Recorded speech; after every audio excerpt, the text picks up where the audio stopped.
Yeah. I'm not getting distracted.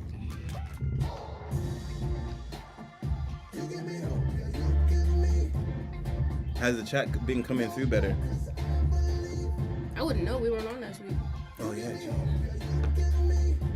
Hopefully. Mm.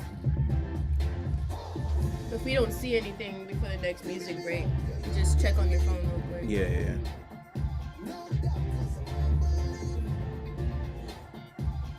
Right.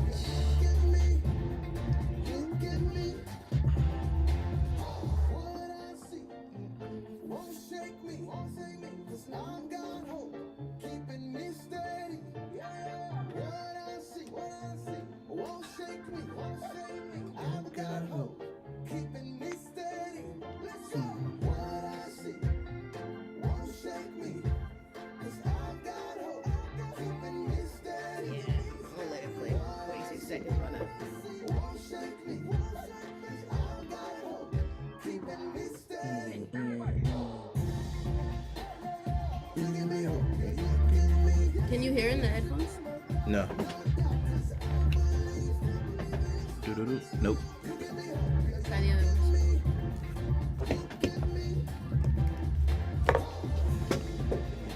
No. Interesting. Mm-mm. I wonder if the Dial.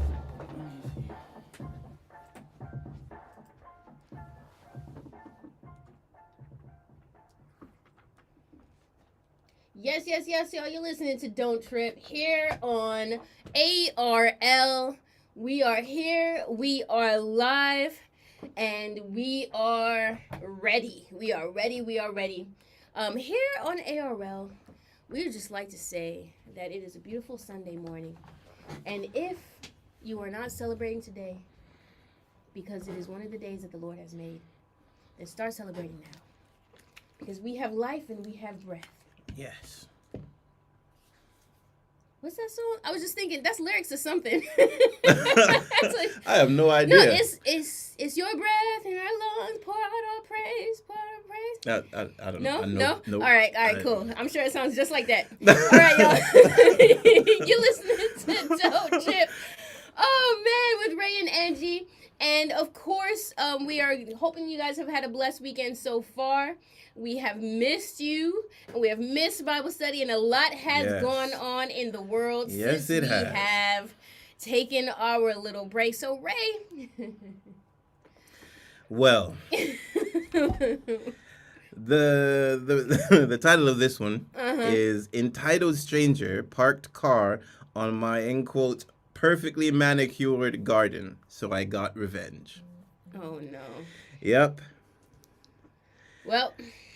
So, a woman has been praised for getting revenge on an entitled stranger who parked his car on her perfectly manicured garden. She explained that she lives opposite a pub that hosts live music events on Monday evening. Because parking is limited, one driver decided to use her lawn as an extra space. Imagine. Annoyed, she said, I came out to walk over to listen to the music yesterday, and someone had clearly found it hard to park. So hard to park that they drove up the curb and parked on my lawn. Driven up over the curb and nestled their car between my flower pots and on my manicured grass. I went into the pub and I asked whoever's car it was, they need to get it done. I saw one of the musicians look shifty, but he didn't own up or move. Fine. This is where it gets spicy. Okay. And before I read this, don't trip. Do not admonish anybody to do anything. You know, I'm reading these type of stories as examples of what we shouldn't do because grace wins. Yes. Yeah. Revenge is not ours to take. Yes, vengeance is mine, saith the Lord. Okay, so obviously she needs to listen to Don't Trip. 100%. But anyway, she then went home, grabbed a pen some Post-it notes, some extra sticky duct tape, Oh no. and a bright red extra stay lipstick. Oh boy. She wrote, I, I wrote, do not park here in bright red lipstick on every single window of the car, even the little ones in the back. Then I wrote no parking on four or five Post-it notes and stuck them to the front and back of the windscreen with a ludicrous amount of duct tape. About 2 feet per note. The 2 feet per note took me out. Bruh. She says, I knew full well that whoever had parked there was probably watching me from the window. I hope they also enjoyed the drive of shame home, scraping the duct tape glue off the off the glass and trying to remove a rock hard set lipstick. Then I went bed. By the morning, the car was gone, and she set out to work installing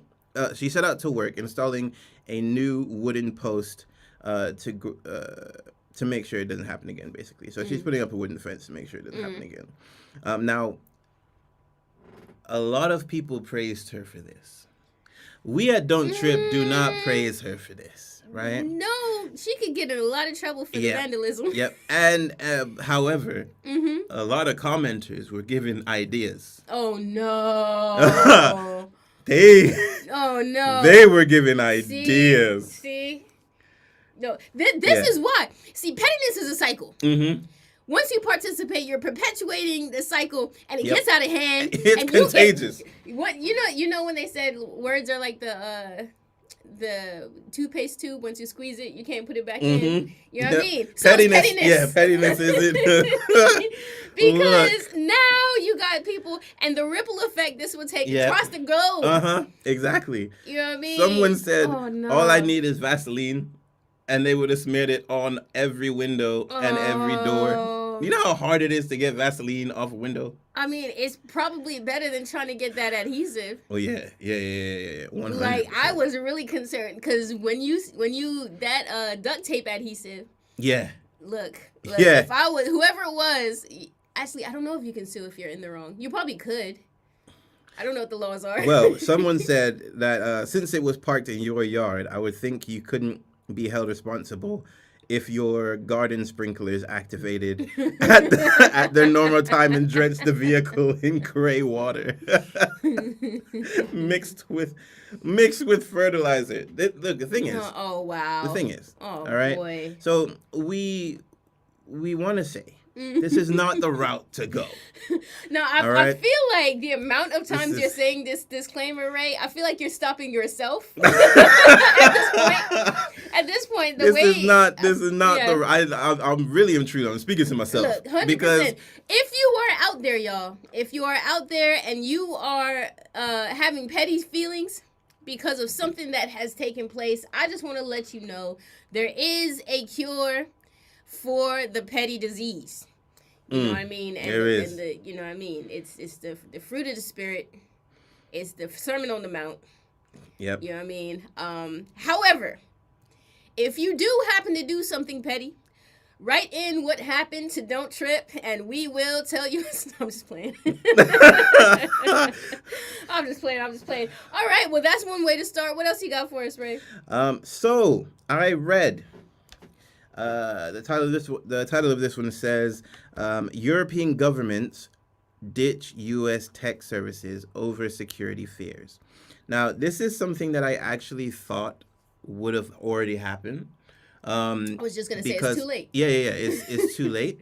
But France has led the charge. Sorry, I'm trying to get rid of this. Oh, the ad. Yeah. France has led the charge in trying to find other tech avenues to go, and literally abandoning Zoom, Microsoft Teams, Microsoft in general,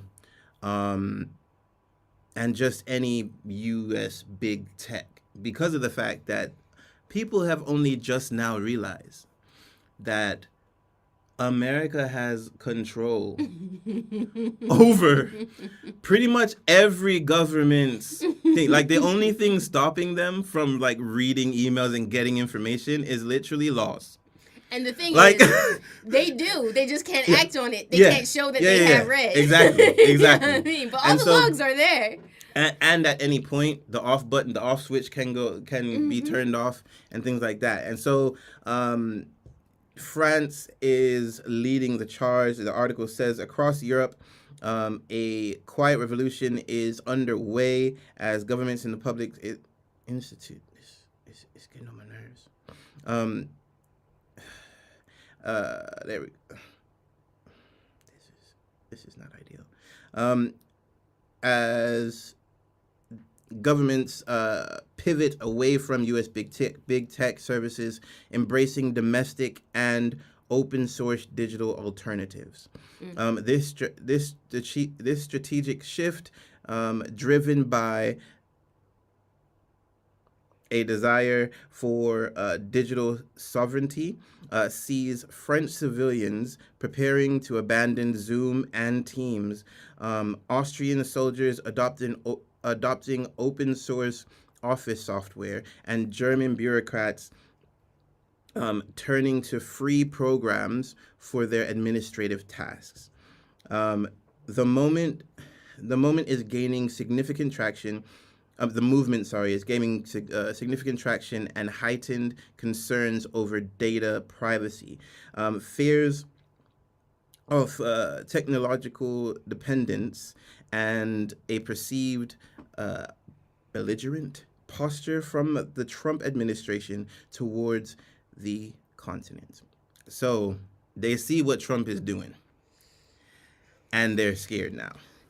But for me, if you're this is national security, so surely somebody would have at least raised their hand and been like, I think we may have a possible. There could be a possible breach here, guys. I think it's really good that they're using domestic technology and local sources. But I just feel like this is something that was so obvious. Right, it's so late. It's so late. Now it's very late. You know what I mean? And I think, to me, it feels like it's something to say that they're doing to go against Trump.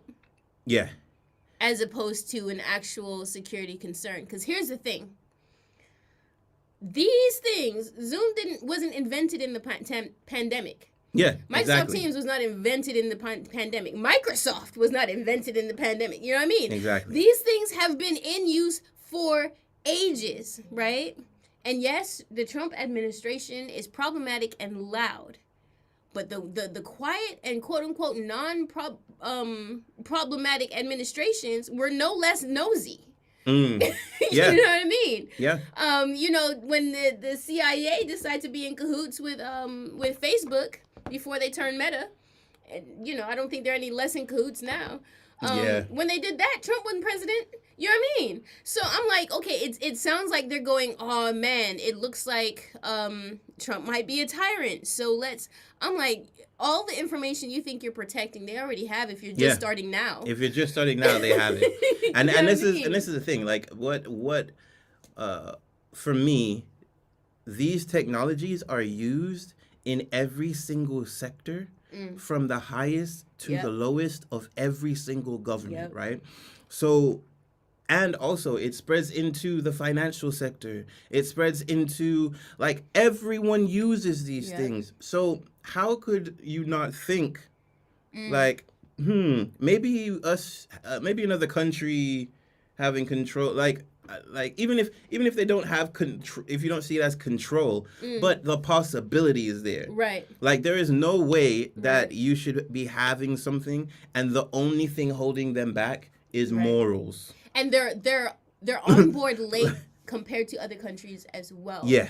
Because when you think about China China has been using their own tech Well, as yeah. far as high up Yeah, for yeah, a yeah. long time. All their communications tech. And if there's anything they don't like about any American app or whatever, they ban it from the country. Mhm. You know what I mean? Straight. They've been doing this for ages.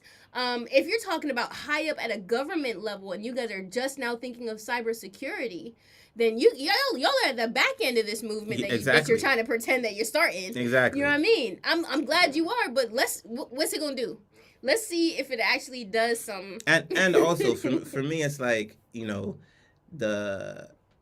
this needs to encourage everyone to start coming up with their own tech. Right. Like, you haven't already. Like, what are you doing? But like yes. you should already have your own tech Mhm. to use as a government entity. Mhm. Like, you should already have your own tech. For me, I think that any industry that has anything valuable should have their own tech. Yeah. It should have, because you have to safeguard yourself. Yeah. And I'm sorry, but we have seen through the Trump administration and from other administrations as well that laws, like, everyone looks for loopholes in laws. Yeah, and they find them. And if laws are the only thing that's keeping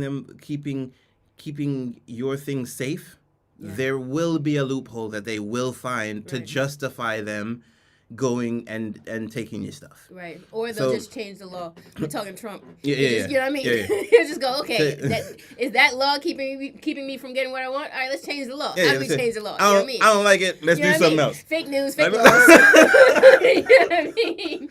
Yeah, no, 100%. It's actually concerning. This story is actually very concerning. Yeah. I'm glad they're trying to frame it like they're starting this big movement. Yeah, but exactly. really, they just realize they're behind. And they're trying to play catch up.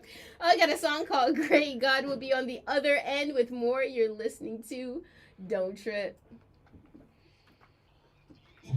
Mobile apps and online. This is Adventist Radio London. That ad popping up was the most annoying thing. Yeah. Okay, all right. You're going to take down the story. I got other stories. Give me just a second. Refill this.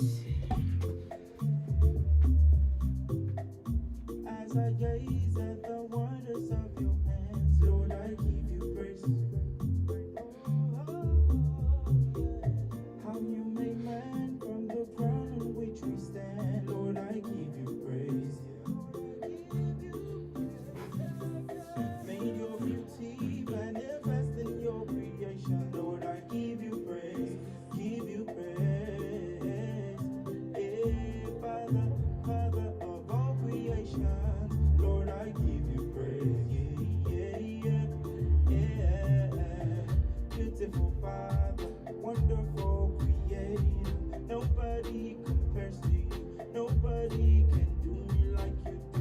Beautiful Father, maker of the universe, nobody compares to you. Oh God, you they make my heart to sing, make my heart they go, sweet sweet Father, oh God, you they give me so much Okay. joy incomparable, it pass understanding. Oh yeah, you are a great God. What time we got? Oh, we got time. You are a great God. Oh yeah. Great God, nothing compares to your love, no matter where I've been, you keep coming back for me, my God, your love knows no boundaries. Double check the YouTube.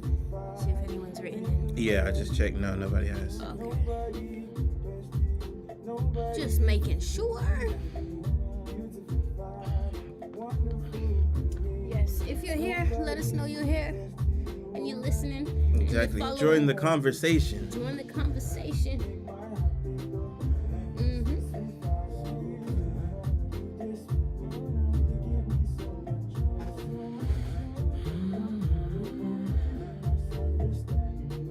Yo. So my album's out, yeah. But there's this thing called audio swap. So Yeah. you can low-key go, oh, I don't like this edit. re-edited and swapped the audio in the system. Oh, whoa. Okay. And as long as it's like not like a different song, it'll accept it. So the idea of like the finality that comes with releasing the song, there's no more finality. I'm still picking at the music. And I'm like, Angie, just leave it alone. It's released, it's in the airwaves, but I'm like, ooh, what if I tweak the... I must have swapped the audio like 50 times. Nah, Ange, leave it alone. I need to make new music. This music is all 5 years old. You remember when I used to mess up my edge up? It always starts with, you know what? I can make it sharper around right, here. just right Next there. thing you know, my hedge up is back here, over here. That's exactly what's happening to the songs. I'm going, okay, this one sounds a little muddy. You know what I mean? I'm just like, and I realize it's the actual EQ, like in the app. Oh. I'm like, oh, I didn't turn off the EQ, so now I gotta put the old one back. Yeah, nah. So I need to. What I need to do is actually announce that it's released. I feel like that'll make me leave it alone. But because I released it in secret, yeah. it's just like, okay, let me just change this one thing before I tell people it exists. 5 songs later.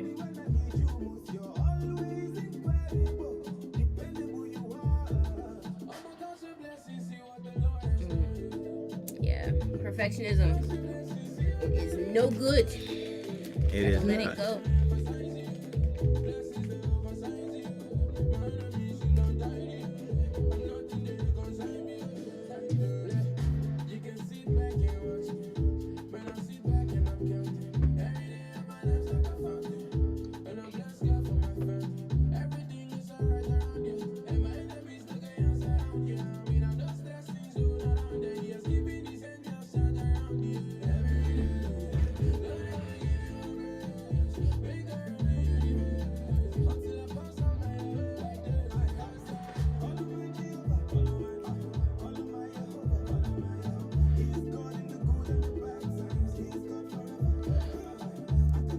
Still too hot.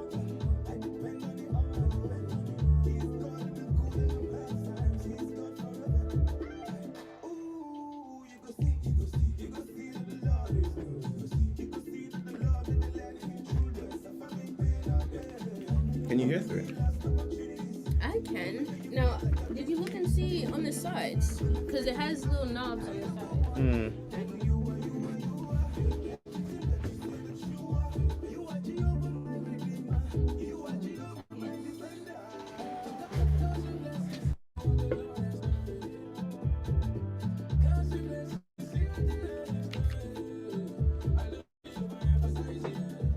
Yeah, that's that. Yeah, that's that. Yeah, I can hear it. Output level up at 7. Yeah, that's cool. That's jokes. Found it. Found that.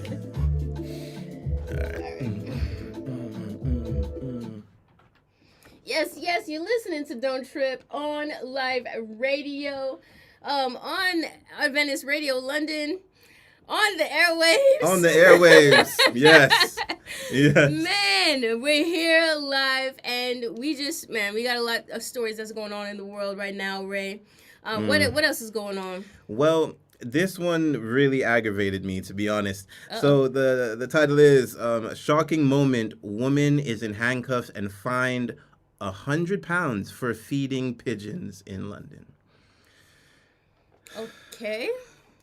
A woman was placed in handcuffs by police and fined £100 for feeding pigeons in London. Video footage captured a passerby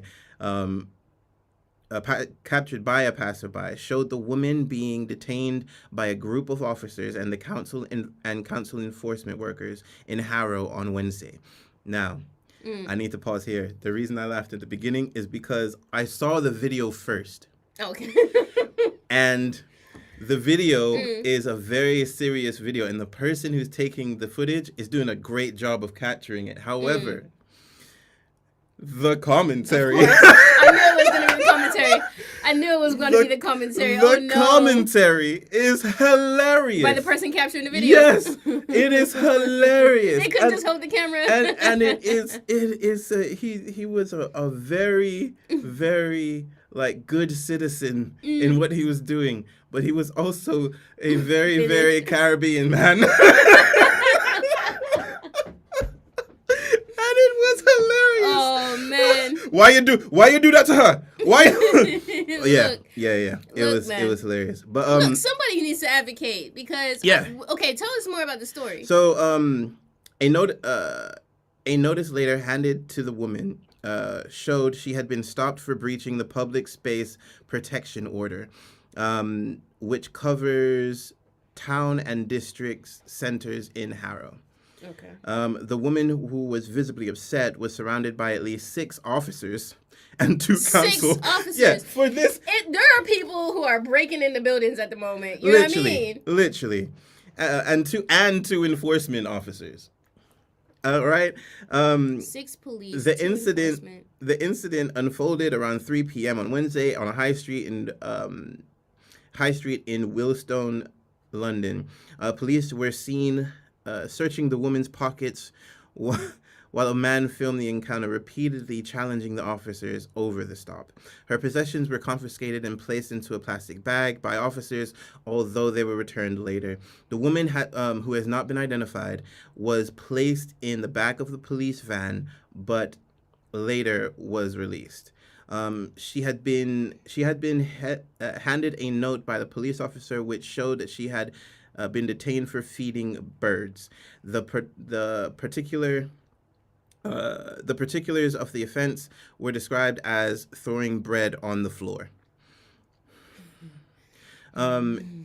It was claimed the woman had received a warning from enforcement officers, but chose not to comply, so the police were called. 6 police officers were called for this little woman. They must have, they must have been hanging around the office. Like, there's no crime going on in London. Because Harrow and Willstone. Because the thing no is, crime in Harrow and Willstone in London. London is such a crime-free city. Yeah, absolutely. Right, and this is the reason why the officers had the time. Right. And so they were like, you know what? Just in case something pops off, they're gonna need backup. The most severe crime going on in Harrow and Willstone was this woman. What is throwing bread on the floor? Yeah. Okay. So I mean. But the thing is, this is how you know it's dramatics, right? Yeah. This is how you know it's dramatics. Number one, the sheer amount of people that showed up to the scene, right? Oh, what's going on? So this is the call. The enforcement officers, because the enforcement officers really are the ones that just should have handled it. But apparently the woman still threw more bread, right? Hello, police. We got bread on the floor. We got bread on the floor. You know what I mean? Code bread. You know what I mean? We need all bring back up. You know what I mean? We need all the backup. So they show up like a swarm of pigeons on the woman and descend upon the woman. You know what I mean? She attempted to feed them too, didn't work, and so they probably added another fine for that. But you know it's dramatics also because they apprehended the woman, they put her in cuffs, they put her in the police car, literally, confiscated all her belongings, put them in plastic bags, and then immediately let her go, and gave her all the belongings back. But the thing is this, right? For me, it's like, okay. When you do an infringement in a car, you get a ticket and you get on with your day. Right, give her a citation. Like, all she did was feed some pigeons. Right. You bring 6 officers out there and you feel like that gives you the right to search her body, to confiscate her things, and to put her in the back of a police van. Right. Like, and this is people. Like, they're standing there just indignant. Right. And for me it's like I don't understand how this kind of, it's not even an offense. I'm not going to call it an offense. I don't understand how this gives you the right to search me. Right. I don't and understand to take my things. How this exactly. You know what I mean? If you want to confiscate the bread. Yeah. Confiscate the bread. Because and you better not eat it. I want every slice returned back to me. I know how many slices. Yeah, because the thing is, like, they saying don't feed, and please don't feed pigeons, guys. Because number one, they said the bread isn't good for them. But secondly, we don't need more pigeons. You know what I mean? No. Who said the bread wasn't good for the pigeons? No. The people that are good with animals. Don't ask me questions. Look on Google. Look. But Pigeons have been eating bread and everybody's food for I'm a very long not time. gonna suggest giving them seeds because that's better for them, because that would be enabling the crime. Yeah, exactly. But if you heard what I said in between the lines, but confiscate the bread, because obviously that's the offense. You know what I mean? They told her no, she did it anyway. Take the bread, but to take her and you're not taking her to the police station because you have no reason to. Yeah. So you put her in the back of the car for what? For Bants? You know what I mean? That's it. It must be for banter. You know Because what I mean? I don't get it. I'm really confused. So this is the world we live in, guys. Yep. At least now we know, the law is don't feed the pigeons. I wouldn't have fed them anyway because, they just come, they take what they want. Look, and that's just it. They go in the wild. Well, six policemen apparently have nothing else to do. While actual crimes are taking place. What crimes? Like after this, if anyone says that London is that there's any crimes in London, I'm gonna show them this story, and I'm gonna be like, there can't be. Obviously, there can't be, because this didn't even warrant an investigation, and 6 officers showed up. What is it? Northwest London has no crime. No, There's no absolutely crime not. there. Matter of fact, everybody needs to move to Northwest. It's the safest place in London. Northwest London is the safest place in London, 100%, obviously. And all the 100%. other police are in the other areas. Because over there, if there's bread on the floor, and the streets are clean too. Man, was it here? No, it was before we came to ARL. Man, we had a story where the Central London cops were dressing up as Batman. You know what I mean? Yeah. I'm like, these cops are not serious. But that's because Central London is a very violent place. And they need Batman. Yeah. Northwest London is great. Finished. So Yeah. All right. Well, I got a song called "Count It All Joy." Shout out to the woman. Count it all joy. You know what I mean? But yeah, back in the day, they would just give you the citation. If you know it's a £100 fine, give it a £100 fine. Let her get on her way. You know what I mean? Hold on. I'm gonna end with this. It said her details were later obtained and she was de-arrested. What is de-arrested? Did they move backwards? They hit what is it? Control Z. Look, Command Z. man. Sometimes these words that people are using, they need to just chill. No, but what else would you say? Huh? What else would you call it if she was unarrested? She was just let go. No, she was de-arrested. I love it. You know what I mean? Look, I'm gonna start making up words. She was undetained. She was untamed. Finished. Count It All Joy by the Winans. This is one of my favorite throwbacks. We're going to have some fun with this one. Be back in a bit. You're listening to Don't Trip. DAB, mobile apps, and online. This is Adventist Radio. De-arrested. De-arrested, I'm just like... That is hilarious. All I gotta hear is this bit. Mm-hmm. Like, this is... And it just throws you right back. Yeah. Joy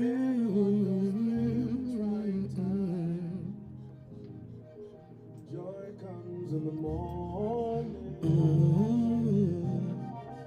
even when it seems hard to find.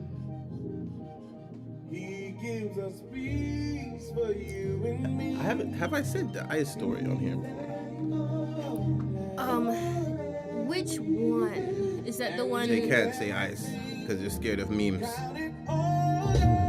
Mm-mm. Okay.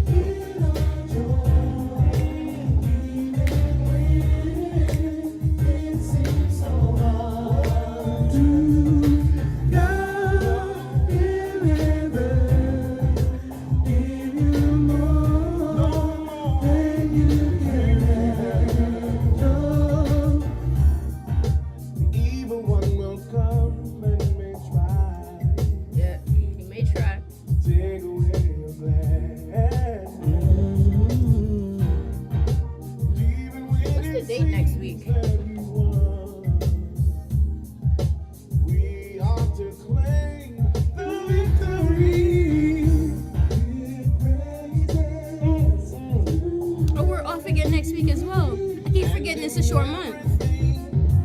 Oh So the yeah. month is over on Saturday. Oh wow.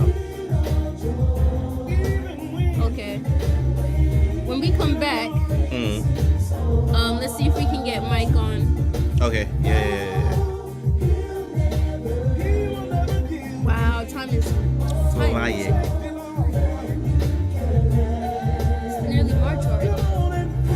Count for me. Count. 1, 2, 3, 4, 5.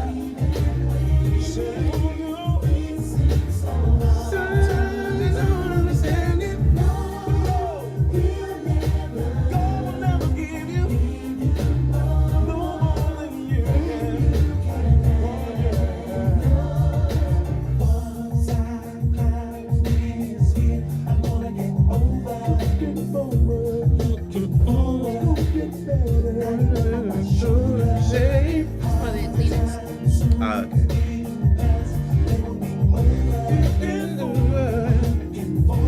Every day I'm going on.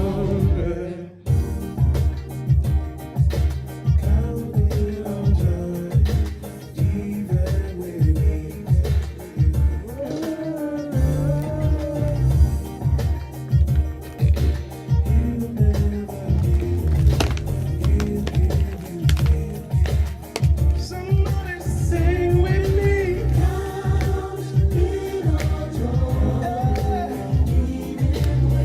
Sing so hard. You gotta know they working it up for your joy. Yeah. And they won't give you. You can get it. Stand up. Don't think.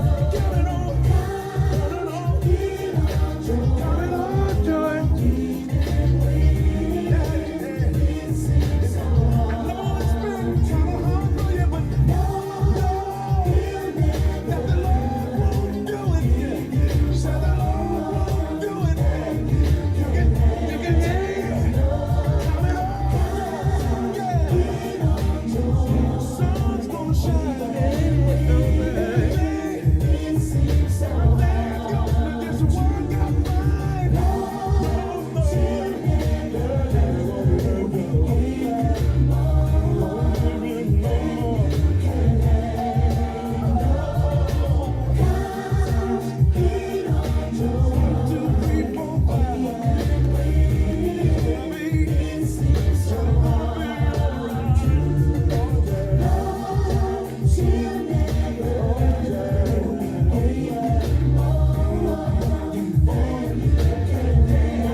Ready to take charge of your health? The Covenant Health Hour delivers expert insights and practical tips designed to help you feel stronger and live better. Hosted by neuropathic health specialist Chantel Diaz, each episode breaks down everything from daily habits to the latest wellness insights.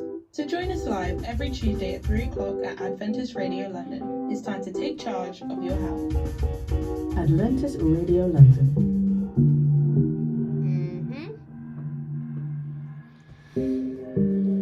When I close the door.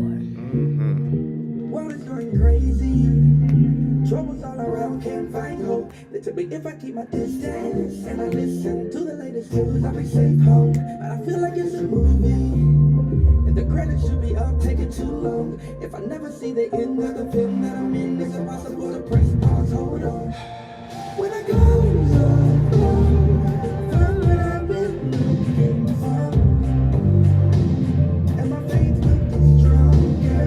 When I close up, I find what I've been looking for, and my faith will be stronger. Yes, we can have a distance. Oye, mano, social go loco. Spirits with prescriptions. Versions we gon' knock off and knock off. Yeah, they not go down, you don't go. And if the spirit come with me trouble, for my brother, I'm stand up. I'ma find a nigga and stop. That run gets me every time.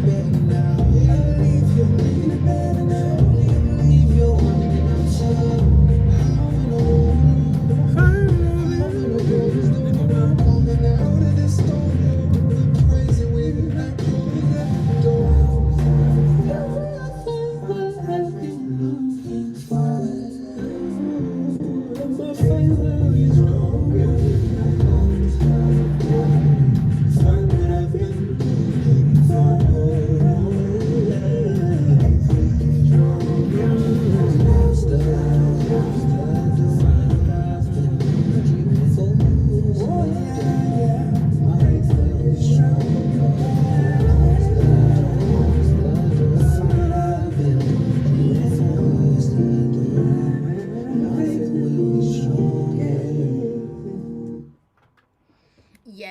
Yes, you're listening to Don't Trip here on ARL. That was Close the Door, Molly Music, and Travis Green. I'm here with Ray. You're Yes. listening to Ray and Angie, and there's been a lot of stuff going on in the world. There's a little bit more going on in the world, and man. Well, I'm shaking my head at this one already. I'm seeing just a glimpse of what the headline is. What is it, Ray? The headline is, FEMA can't say, in quotes, watch out for ice in storm warnings for fears of memes. Fears of memes. So we live in a society now where everybody's scared of social media because of what happens when things get out of hand. So a winter storm is set to hit much of the country this weekend. It wasn't this weekend; it was a few weeks ago. But and naturally, FEMA, which stands for the Federal Emergency Management Association, is sending out warnings to make sure people are safe. But they aren't allowed to use the word ice in any of their messaging because their superiors of the Department of Homeland Security are worried that internet mockery. Worried about internet mockery thanks to the actions of the Immigration and Customs Enforcement. See, DHS, which oversees which oversees both ICE and FEMA, told their workers at the latter agency Thursday that phrases like "watch out for ICE" could be misunderstood and turn into viral memes, considering the negative headlines ICE agents are producing in Minnesota across the country. In quotes, if FEMA says, keep off of the road if you see ice, it could be easy for the public to meme it. That's the warning. So let's anyway.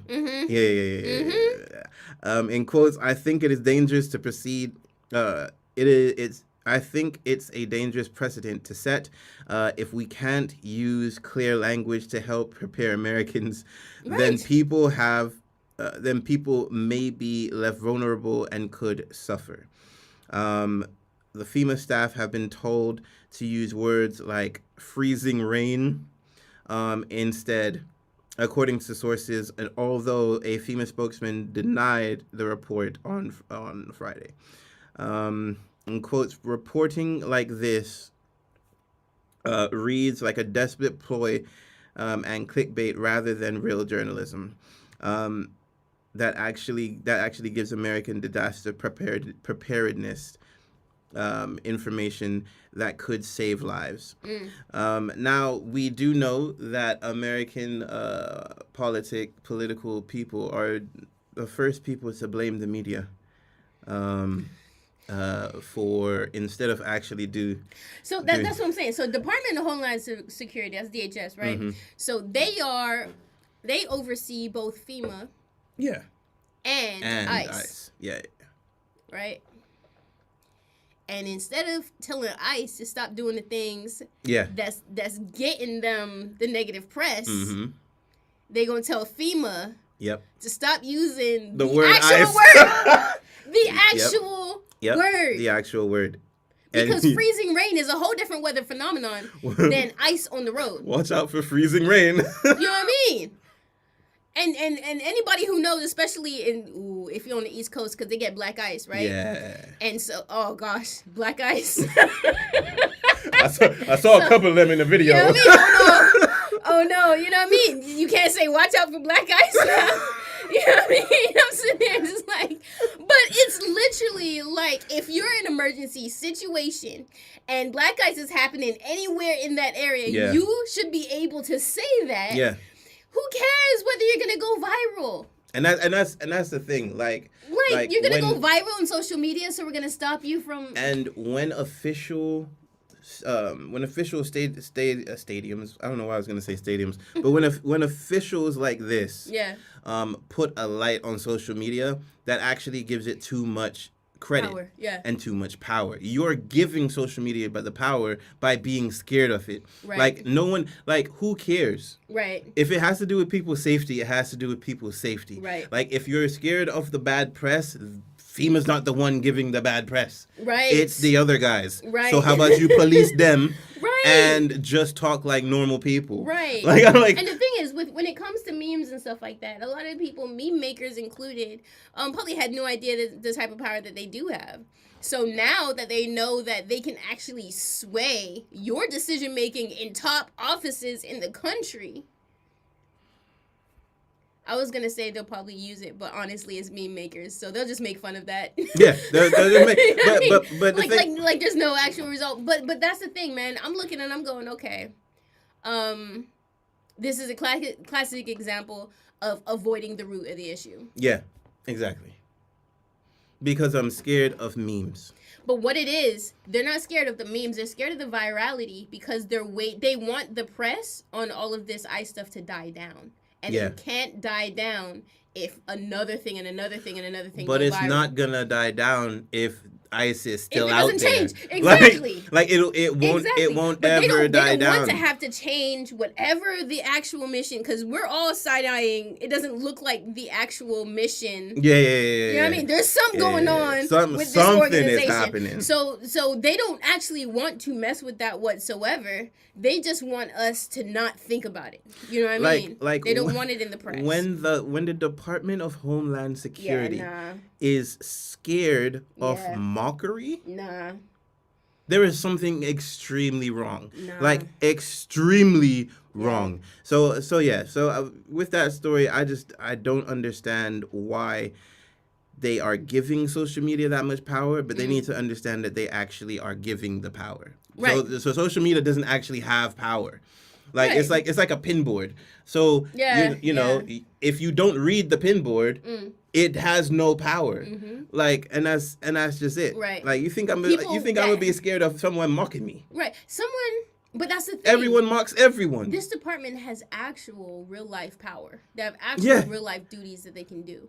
So the fact that they want to curb language, that this is very interesting. But I think it sheds a little bit of light to behind the scenes, because rhetoric is everything these days. Yeah. How you frame things is everything these days. Yep. Everything is marketing. So if anybody has like degrees in marketing, no, it goes beyond commercial things. Governments are marketing. Yeah. You know what I mean? When it comes to the phrases, when it comes to persuasion, when it comes to avoiding saying things so that this doesn't come to light and this and that, this is your bread and butter. So if you're looking for a job in marketing, you know what I mean? Contact DHS. You know what I mean? You know what I'm saying? Because they 100%. they need some 100%. they need a PR, You know what I mean? somebody. And whoever leaked this story is getting in trouble. Yeah. You know what I mean? Straight. I'm just gonna reel off some good news. Yeah. So we have a new law that is proposed to crack down on abusive online images.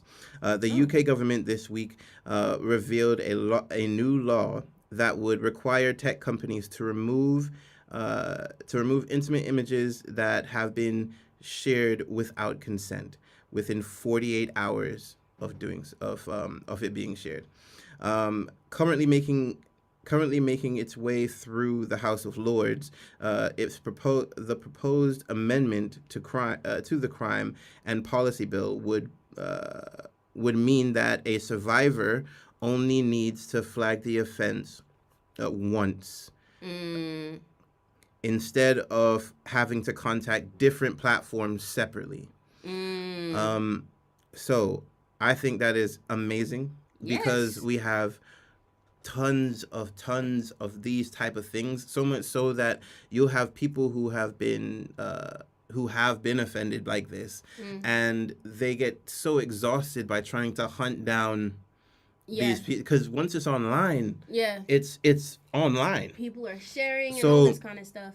So I think this is really great. You know, and another story is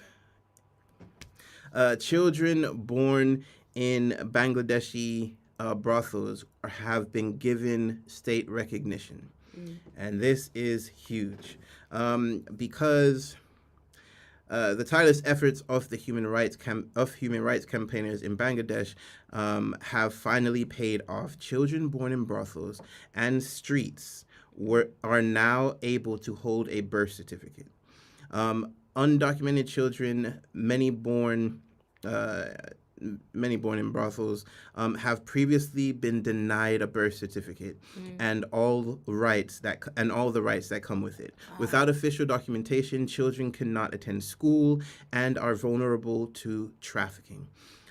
This week, it was revealed that more than 700 children have now received a birth certificate, thanks to organizations such as anti-slavery organization Freedom Fund, which identified an overlooked stipulation in the law. Since 2018, it has in fact been permitted for a birth to be registered, even with the absence of information on the parents. The government officials, however, were not recognizing this. So I think that is amazing because, as we all know what's happening right now, and if you know about birth certificates, it's not only just saying you were born; it's giving you the rights. Yeah. And that is huge because then, if something crazy does happen, then you have your rights. You're covered. And without documentation, it's hard to but it's hard to prove that someone exists. Right. And they can go missing. Right. And it's not just going missing and getting snatched. It's like it's perpetuating the cycle. So those who those who aren't abducted or anything like that, they stay in the trenches. Yeah. And so if they can't get regular jobs, the only jobs they can get is to continue with the brothel and all these places that they're born. You know what I mean? And so it creates that kind of caste system, which a lot of areas like that are known for anyway. The caste system of kind of being born into a slot and kind of getting stuck there. Yeah. So now you're not just saying I recognize you, but you're giving them hope to reimagine what they're able to do in life. To be able to grow roots, to think of themselves as better, and that will do wonders for lifting the community as a whole. Yeah. Yeah. When you get all of these people out of the trenches and you give them a route out, not all of them will opt into it, you know what I mean? Yeah. But you give them a route out, it's going to lift your society. Now they all have to be contributing members. Exactly. And things like that. So it's something that is huge. It's especially huge. in an area that's known to, ignore a lot of, the lower population. And for that to come from higher up. Yeah.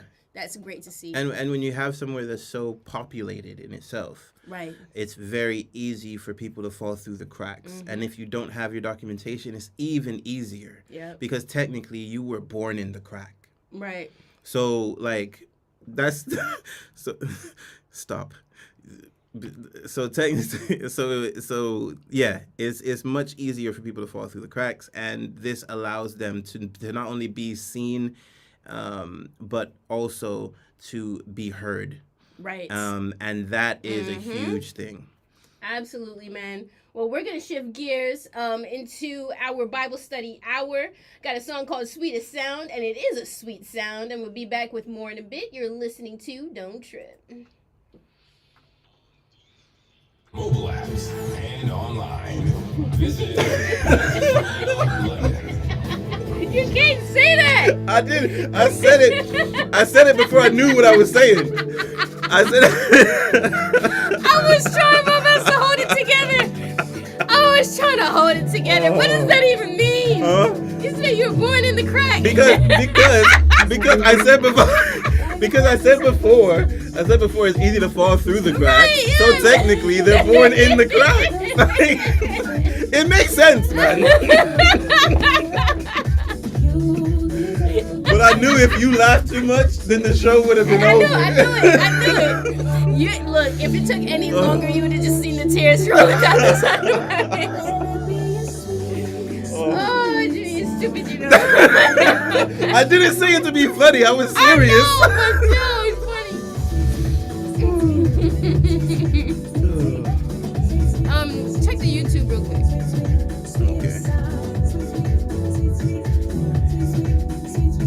Still nothing. I think Sunday is the most hydrated day that I have. Because, like, I literally just refill it to have something to do. Because I talk so much, it helps. But it runs through me.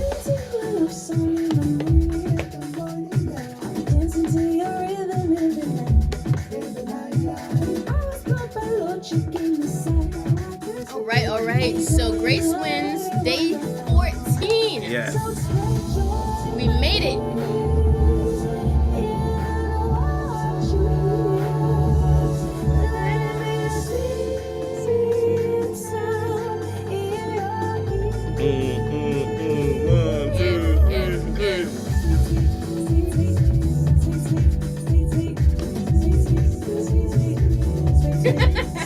One in the crack. Oh, that's gonna tickle me for the rest of the day. I know it. What, man?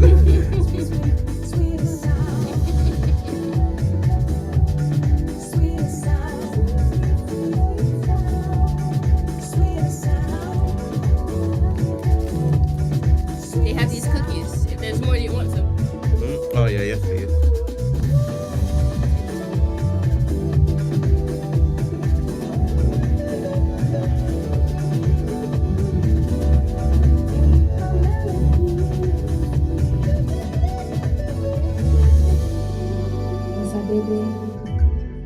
Struggling with addiction? Looking for hope, healing, and a way forward? The Addiction Program on Adventist Radio London is here to help. This show tackles real struggles, reminding you that freedom is possible in the name of Jesus. Whatever habit is holding you back, you don't have to face it alone. So join us every weekday at 10 a.m. as we work through addiction, one prayer at a time. Adventist Radio London.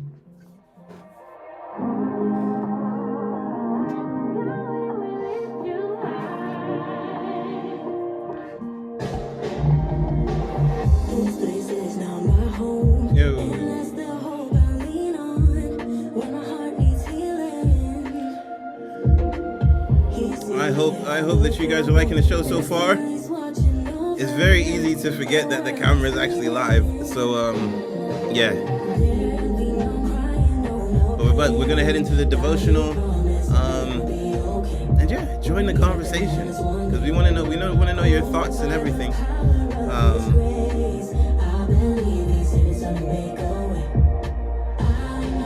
Because I mean, you guys get our thoughts, whether you ask for them or not. So.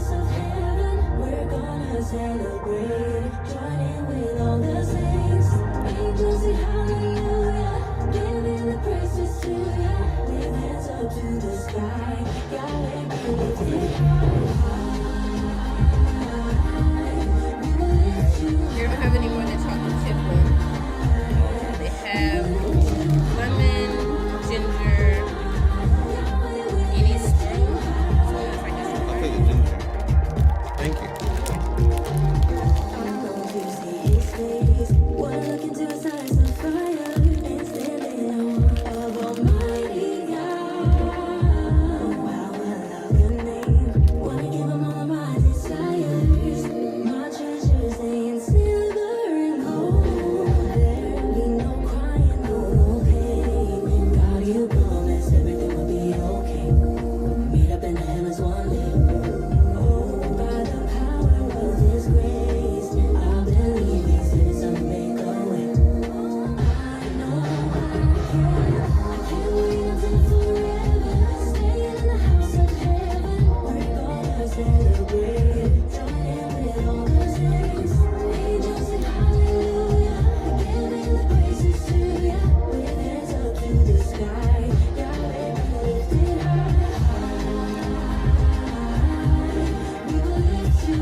Callie is 18 next month.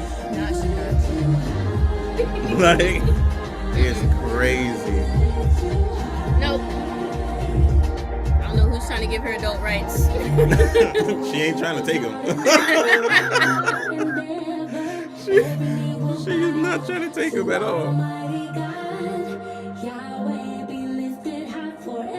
Can't lie, man. If I was was in her generation, I would be a little scared too. I'd be like, adulting looks like a lot. Y'all look like you're struggling, so I'm gonna let y'all figure it out and let me know.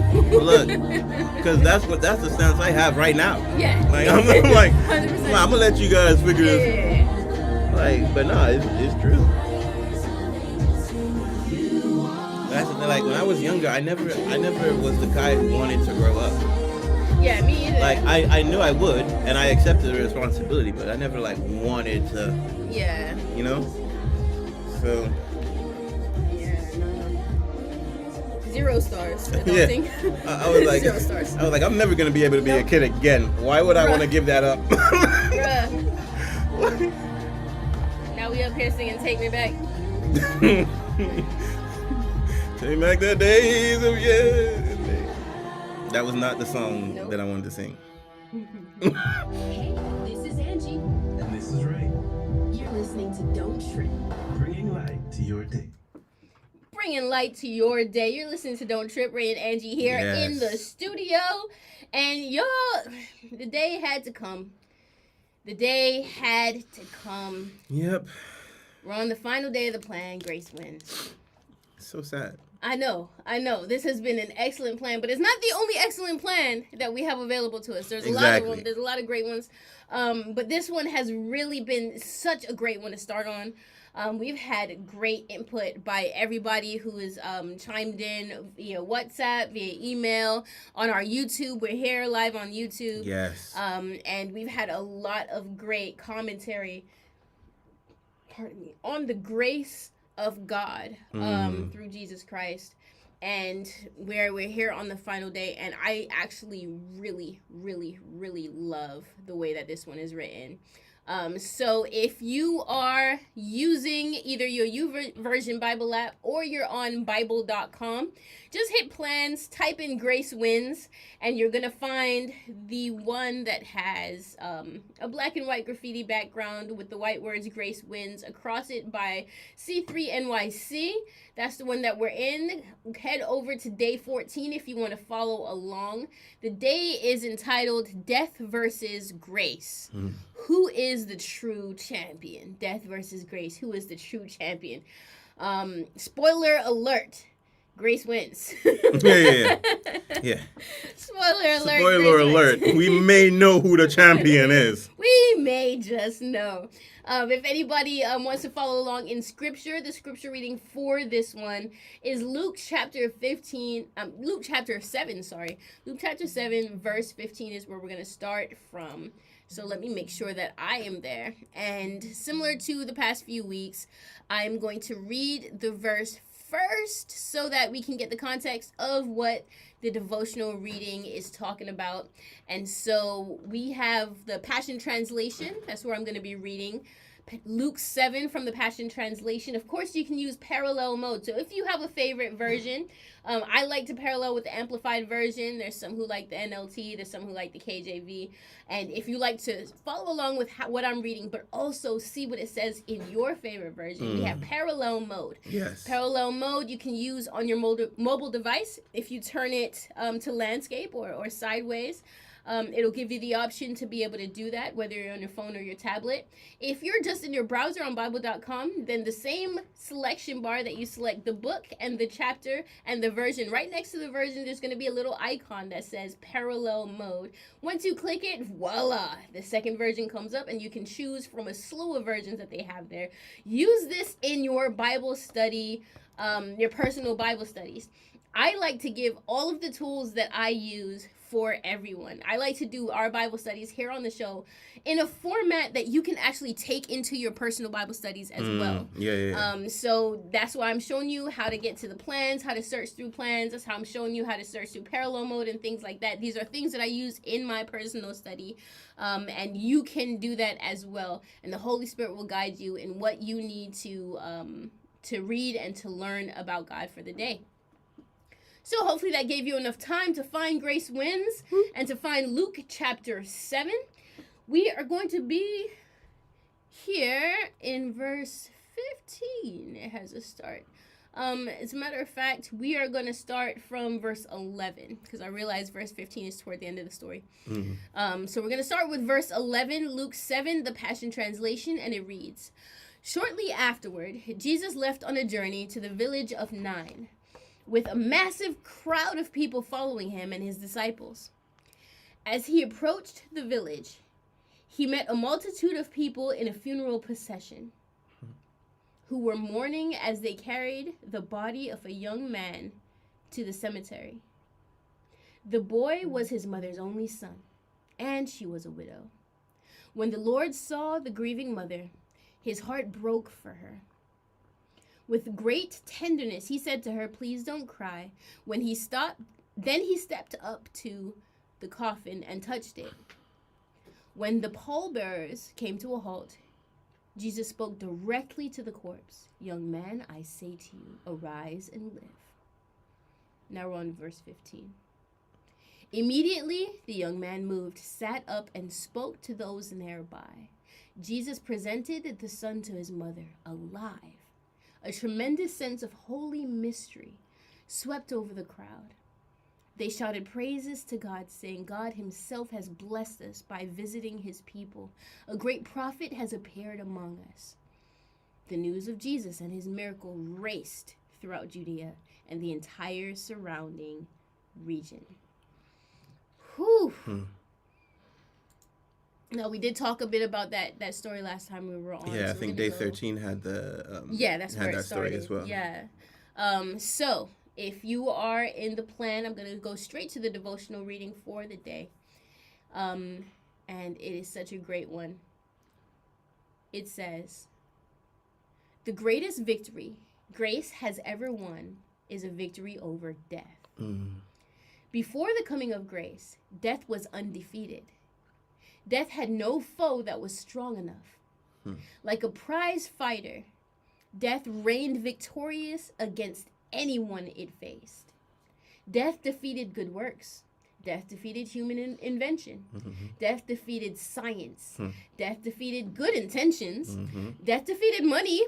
Death defeated power. Yep. Death defeated success. Death defeated fame. Death defeated authority. No matter what humanity has thrown into the ring against death, it has always been a straight knockout. As a funeral procession is heading one direction, Jesus is walking the other direction. Death is so arrogant. After winning for thousands of years, it didn't think to run the other direction. No matter, because this is why Jesus came to earth. And even if death knew what was about to happen, grace would have chased death down. Round one was set. A young boy had been unfairly matched against death, and would be another easy notch on the championship belt for death. But all that was about to change. Grace spoke, and death was defeated. With one swing from grace, sin was defeated, and the young boy sat up. Death was shaking at the news of the boy speaking. For even his past victories were now about to be disqualified. Y'all didn't hear that.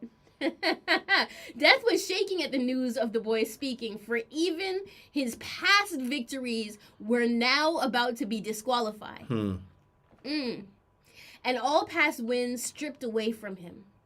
This fight over the young boy has not yet was not yet the championship fight of death versus grace. But in just a number of days, that championship fight was set, and death began to tremble. A holy mystery swept over the crowd, for they had never seen death lose a fight. Little did they know, this was just the beginning of many, many fights that death would now lose. A new fighter was in town, and his name was Jesus, the unmatched, uncontested victor over death. Sin and death are no match for God's aggressive forgiveness. Jesus became sin for you. And so he experienced your death. But because he is the author of life, death could not hold him down. So the resurrection of Jesus reveals that grace truly does win. It's not a theory, but a reality. The love of God conquered death itself through his unrelenting, aggressive forgiveness. Grace wins. Woo! Yes. Oh, thank you, Josh Kelsey. I feel like his pen was on fire. Yes. Oh, man. What stuck out to you first, Ray? For me, I just like the whole concept of it being a fight. Like, and for me, it's like it really, I like when people do those type of things when it makes you imagine death as a thing. Because sometimes when you're thinking of something like death, it's very easy to give it more power than it actually has. Right? And so, especially we're believers. Right. And so, in our minds, it should not have more power than God. Of course not. So for me, Yeah. I really like things that make you visualize it. Yes. And make you visualize it as something that can be defeated. And something that will be defeated. And so, well, something that has already been defeated. And so we like that. I really like, and I really like the fact that it went through that list of what death has defeated. And for me, all I heard was death doesn't care about good works, good intentions, science, invention, money, power, success, fame, authority. It's there, Yeah. knocking people out. Yeah. But God. Right. And so for me, like that's what I really. I just like I love the concept, the imagery. That's what it is. I like the imagery of it. So yeah. Yeah, I mean that's huge. And the thing is, especially when you grow up, because you think of like Muhammad Ali fights, you know what I mean? Yeah. And you think of all these fights that you grew up hearing about. Mainly because I don't follow boxing now. Not that I followed it before, but you can get away from there was a period in time where you just could not escape it. 100%. But when you think about their stories, and you think about the adversity a lot of them faced to even get to the point, you know what I mean? Yeah. And so you're looking at, and you remember films like Rocky, and I didn't watch the Rocky film, but I remember him like jogging through the town. You know what I mean? And then the kids are like following him. Oh, that's Rocky. And he's jogging up the stairs and stuff. That's what I feel like every time I went jogging back in 2020. You know what I mean? I felt like I had my hood up and everything. You know what I mean? And I'm jogging and stuff like that. Look, hey, to each their own. I'ma just let you know. I tried to run up them steps. No. I didn't do steps. I didn't do steps. I was not victorious. I said that's what I felt like. I didn't. There was not a victorious scene on the top of the steps. Let's just say that. You know what I mean? But you think of this, and you think of every contender going through, like, thinking that it can. Yeah. You think of money thinking, okay, I can be the most powerful thing. You think of, financial success. You think of career success. You think of familial success and all that kind of stuff. Yeah. And we're seeing it now. But we're seeing a stark difference between the reactions of those who believe and the reaction of those who believe that all is lost. Yeah. You know what I mean? So, the difference between a person like me and a person who has no belief in God whatsoever is hope. And you talk about hope all the time, Ray. It's one of your favorite things, man. But that's the difference. And so what Christ has done by being the first real victor over over death. Yeah. I love that he did it. It's almost cinematically, right? So it's not even just, okay, I'm gonna wake myself up and now I'm the victor over death and everyone's gonna praise me. You know what I mean? It's like I'm coming here for the purpose of defeating death for everyone. Yeah. And if you doubt that I can, let me touch the coffin. 100%. So that you understand that my sacrifice is the sacrifice. Right. Because and this is what I tell. So because I saw a video where someone was saying that Christianity is like an immature religion, right? Because all your problems get fixed in Christianity, right? And so for me, when I saw that video, I was like, you're not understanding. This is the problem if you don't read the Bible with principle.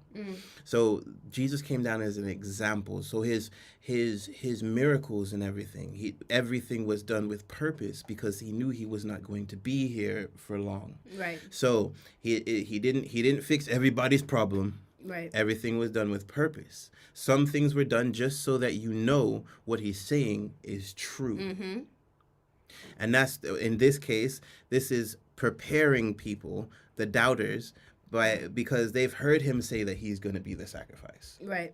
So this is him just letting us know, my sacrifice will be enough. Right. Because the power is actually within me. Right. Me and my Father have the power. So if you doubted that one man's sacrifice could be enough, let me touch the coffin. Right.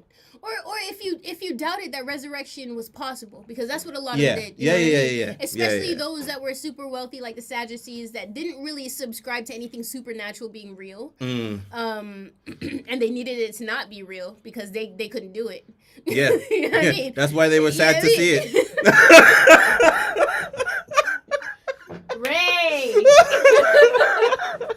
Not sad to see. I'm finished. This has been Don't Trip. This ain't a show. Ray, stop That's it. why. I'm finished with you, man.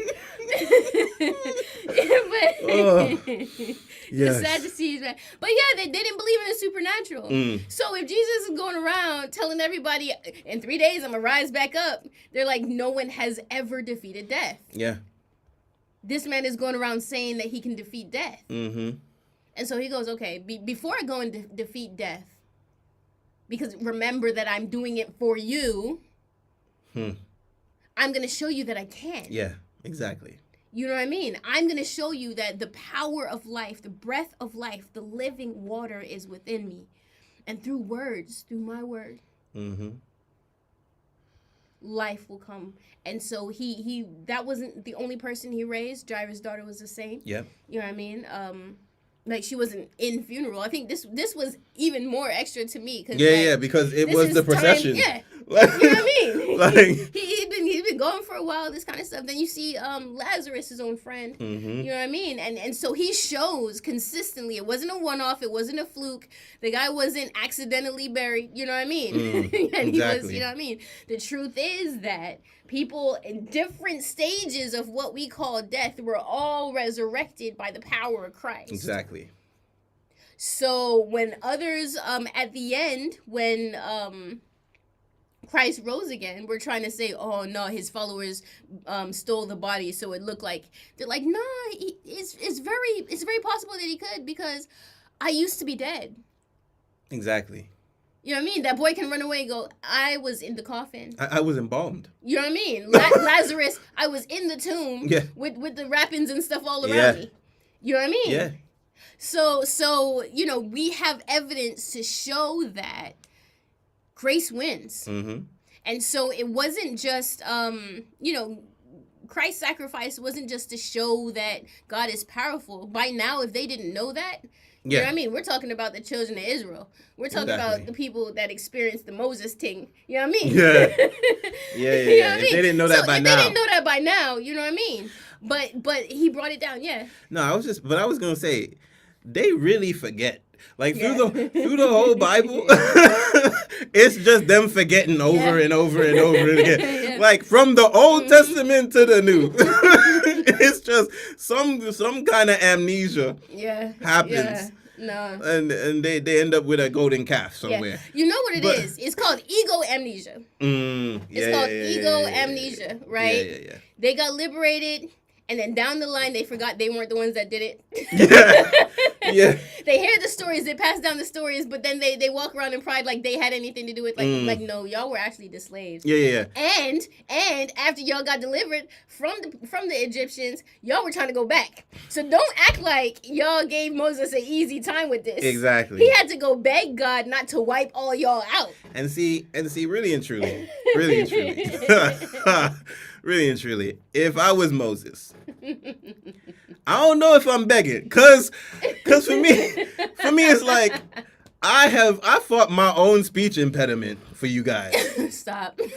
Like That's true. Moses was free. He Like, didn't have like to I didn't have to come back. I was free. I didn't have to come back. I don't even like y'all. I'm finished. Like, Oh wow. I don't even like, and I go away for a couple of days, come back. There's a golden calf somewhere. We're like you guys. Y'all did what's a lot. going on? Y'all did. You guys at the edge of the ocean trying to find a boat I'm just to go saying, back. You can't organize Like- anything, but you organize this golden calf to the T. Literally. You know what I mean? Literally. Y'all can't come together and do anything Like, right. so yeah, if I'm Moses, I'm like, I mean, if you want to, You know what I mean? if you Yeah. want to save them, But, like, but one of the things, man, and I think that one of the reasons that God loves family is that an example of his position can be found when you think about family. yeah, Right? yeah, And so earlier, it was either this week or last week, I was thinking about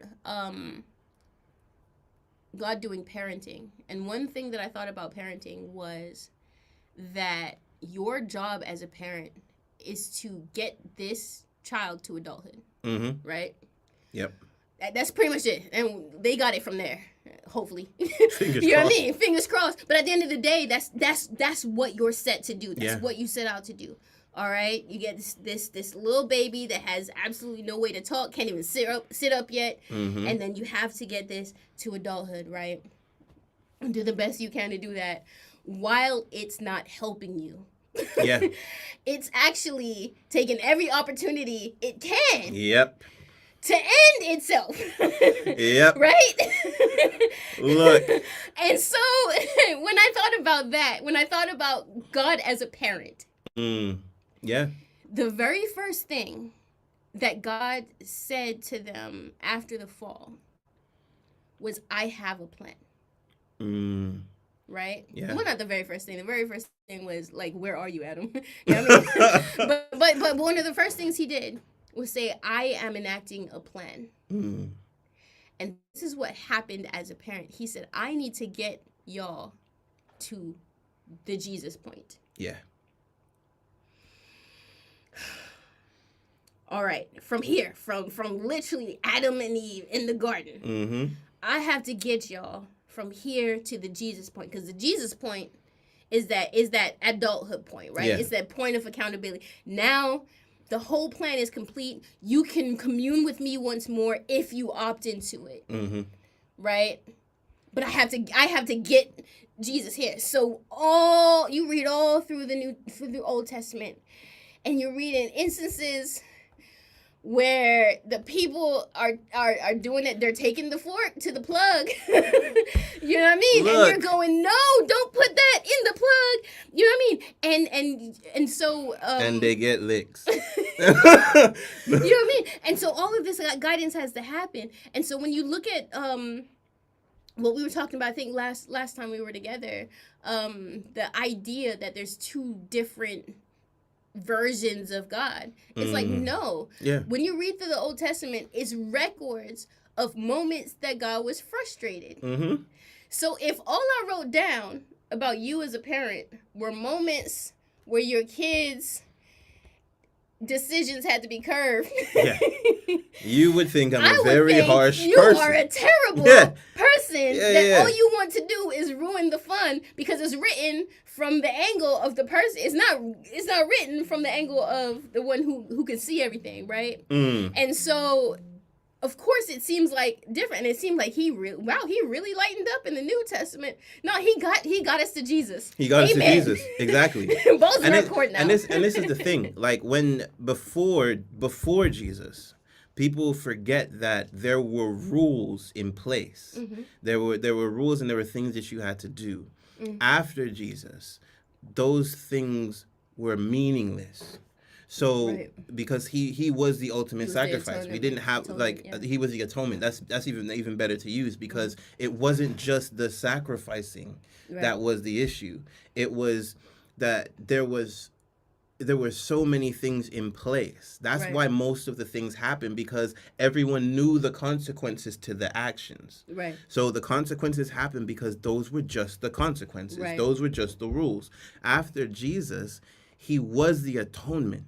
If everything is atoned and everything and grace comes in, then as a parent, Right. you're looking at your child and you're just like, you know what?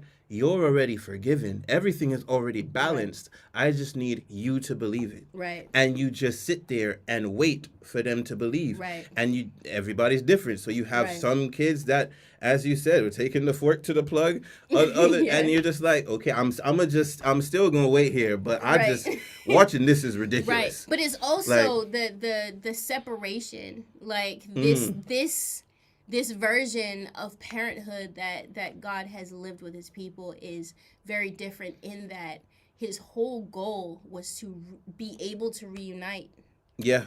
because now there was this chasm, there was this enmity, Mm. you know. Don's in. Yes, Don. Yeah, so there was this separation, there was this enmity. And so he got to witness from being able to talk to Adam and Eve and walk with them through the garden to his children demanding a king instead of him. And he knew it was going downhill. But he also knew, is this going to stop them from getting to Jesus? No. Okay. All right, get a king then. And he got to see that separation go farther and farther and Yep. farther and farther away, to the point that when Jesus does show up, they actually don't have anyone who's talking directly with God anymore. Mm. The way that Samuel was, and the way that, you know what I Yeah. mean? And it used to be available to everyone. Then it was selected to the judges. Then it was selected to the prophets. And then, and slowly but surely, no one had that connection anymore. That you will surely die. It happened, Mm-hmm. right? He knew it was going to happen. It was still painful while it happened. But he had to make sure. And a lot of these rules that are in place, when you read through the rules, it's preventing them from dying out prematurely. Yeah. Right? Yeah. So rules about what to eat, what not to eat.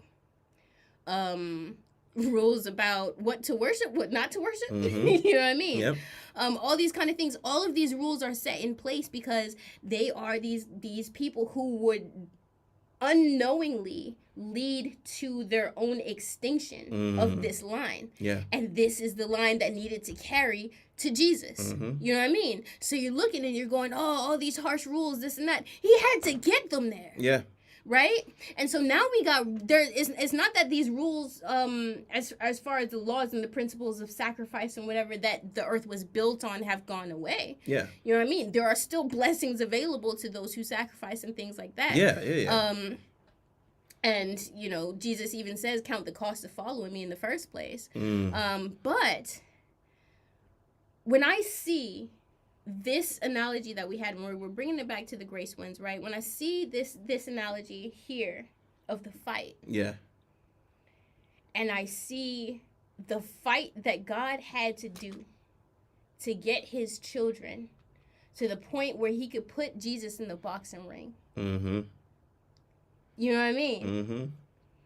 And then Jesus as a child being taught, learning the scriptures, learning about himself and his role, strengthening a connection with God that no one at his time period was capable of. Developing such faith that he could have the power that he needed to have in order to exemplify that grace wins. Yeah. Right? And then you get to the point where he's in the ring and he's already prepared. And you've waited so many generations for this. Like the proudest moment that the father must have had to go, whew. All right, I raised them kids. Yeah. You know what I mean? Yep. I raised them kids. Now everything has been conquered. Sickness has been conquered. Every bad outcome because of sin's inception has been proven that it can be conquered, that it doesn't have to win. Yep. And that we can all participate in not letting death win. Mm-hmm. Yeah. You know what I mean? So when we look at our family now and we're looking at the things I've gone through, anyone who's been listening to ARL knows that my grandma recently passed. And we look at this fact, this real life fact, that death's power has been conquered. And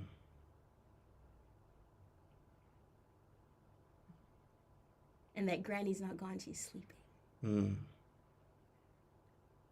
And there's a lot of people experiencing a lot of loss around and whatnot. The difference between us and those who don't have hope is that we know that this is temporary. This loss is temporary. There's nothing permanent about this loss. Exactly. All right? We ought not hoard this to ourselves and go, we have the truth, so we're, you know what I mean? I get to see my grandma again, but that atheist over there will never get to see their grandma. No, I should share this truth with them. In hopes. In hopes. You know what I mean? I should say, you know what? It seems as though death is undefeated, a champion over everything, and we're looking around and people's favorite celebrities are dying, you know what I mean, and we're going, oh, how can someone, you know what I mean, what do you mean they could die of this? Well, yeah, they're human beings with a job, and you've just been watching their job, right? Yeah. And even, you know, and we're watching all of this, and we're watching sickness, and we're watching all of this pain go on. Know that grace has won already. Yep.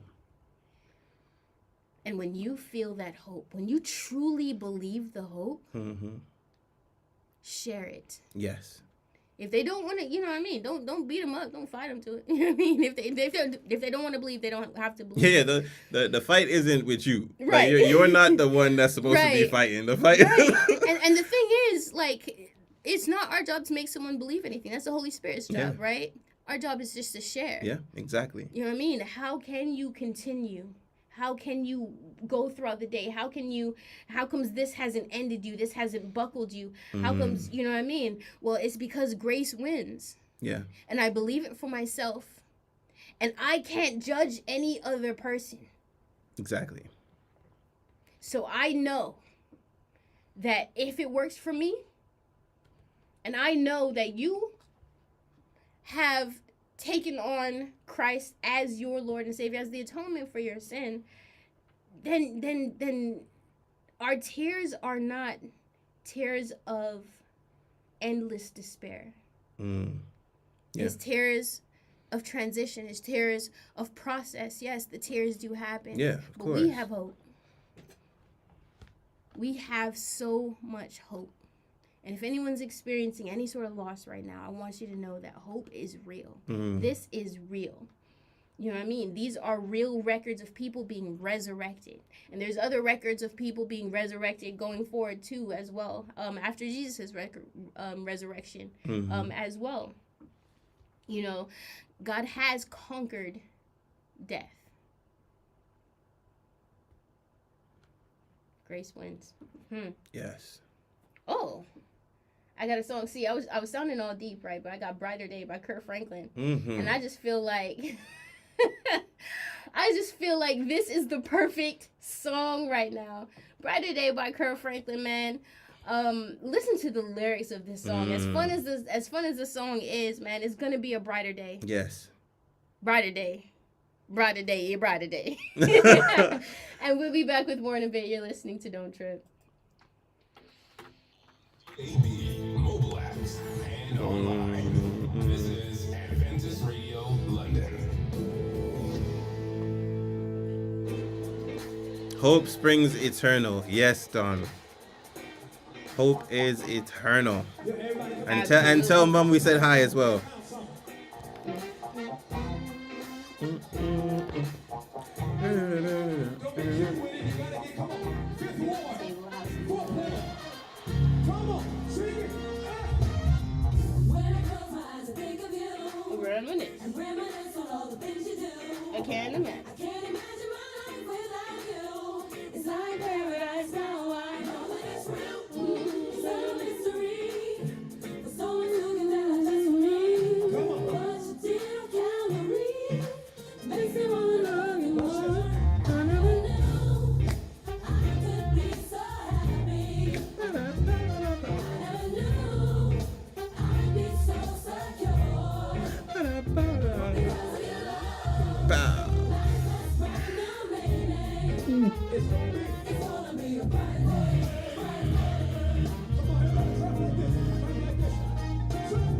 Never thought that I could fall again. I never thought the door would have a friend. Never thought that I would have a friend. Never leave me, never leave me alone. Jesus, you're my everything. Only one that makes my heart sing, heart sing. Now I know what real means. It's everlasting, lasting. I never knew. I could be so happy. I never knew Never cut this in. I'd be so secure. Ba-da, ba-da, ba-da. Bow.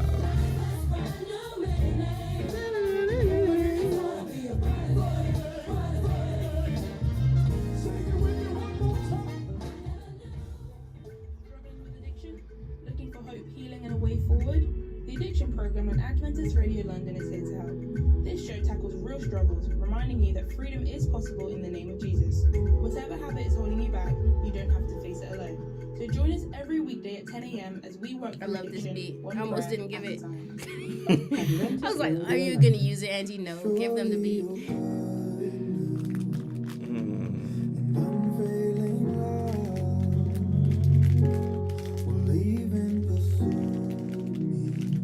me when my days are done. You know what? There was a verse that someone gave last time. Let me see if I can find it. It's a 1 Thessalonians something. Despite what I've done, I will live in the house of the one that I love. One or three, maybe three. I will live in the house of the Lord forever. Live in the house of the Lord forever. Live in the house of the Lord forever and ever. Amen. Oh, wow. I don't think this is it. Dawn said her mom had a stroke on yesterday. Oh, we're praying. Yeah, we will pray. We're praying. Oh man. Sorry to hear that. Lord is my shepherd. I have all I need.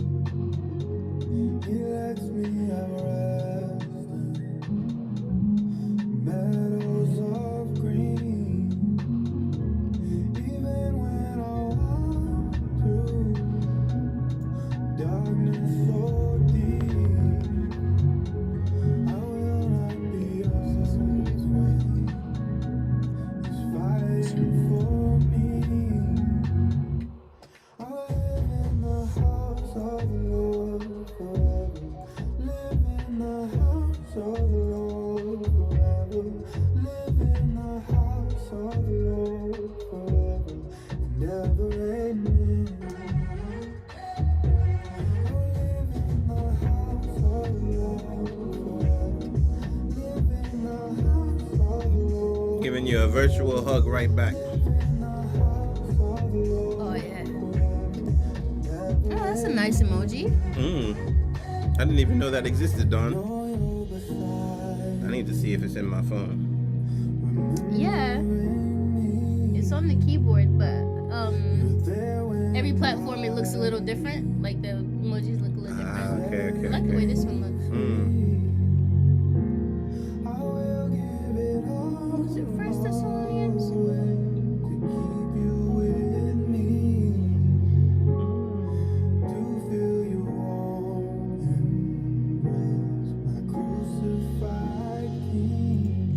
the 2 Thessalonians. This is one of the Thessalonians. Come on, Angie, where is it?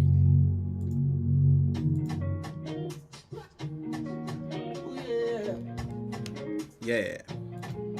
You don't know.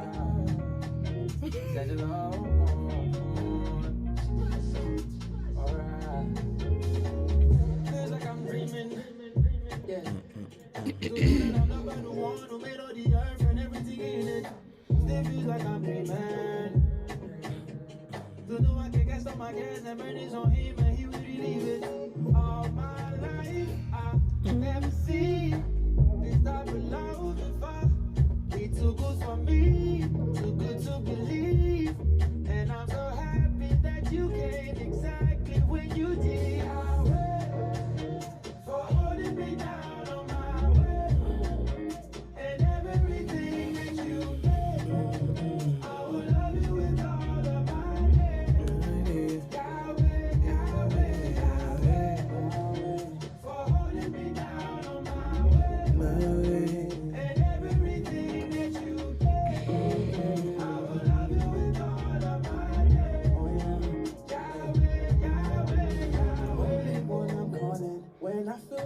falling. I can count on you to save me, oh yeah. Even when I'm down and Oh well, it's not meant to be. around me, your love is like a fountain, can't get enough. Did someone tell it to you, or was it sent in? It was one of the messages from one of our previous shows. I think 2 shows ago, I think. But it was patient.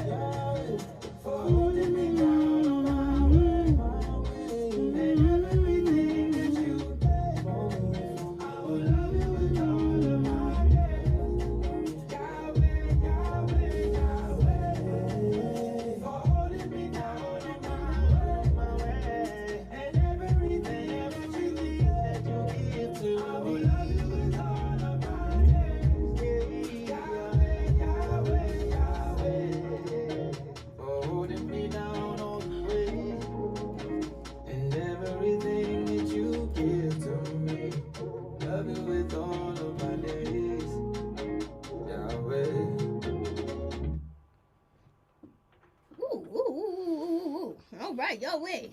That was a very song. abrupt stop. Yeah, absolutely. Stop it, right? Oh man, you're listening to Don't Trip here on ARL, and Ray and Angie. We're here in the studio, and we're really just reveling in the fact that grace has won.